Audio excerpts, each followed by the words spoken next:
Magluluto tayo ng ginataang kalabasa at saka sitaw, okra. Ayan ang ating mga gata. Unang piga, pangalawang piga. At saka haluan natin ng crab.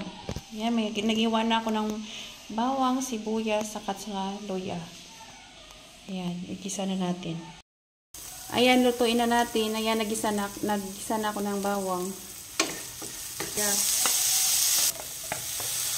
Dalawang piga. Ayan, silipin na natin. O, ayan na. After 5 minutes, ilagay na natin itong kalabasa. Unahin na natin ang kalabasa kasi silipin na natin. Matigas pa. Matigas pa ang kalabasa at saka kamote. Maya-maya na lang. Takpan natin uli. Palambutin lang muna natin. Ayan. Ito. O, medyo malambot na yung kalabasa. Next na natin isabay na natin yung sitaw at saka okra. Ilagay ko na itong crab.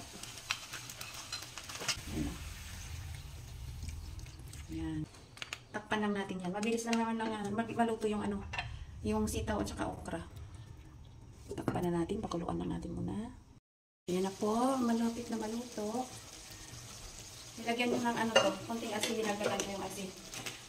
Ang salt lang at saka black pepper ang nilagay ko, wala nang pampalasa.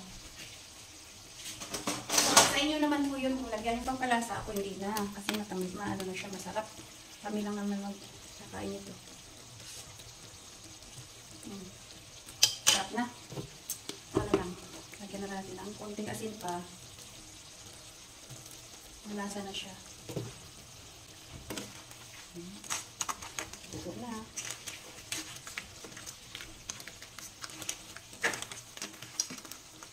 Gusto ko ganito yung kalabasa, oh. Yung medyo durog-durog. Yan ang gusto ko. Yan, luto na po yan. Patayin ko na.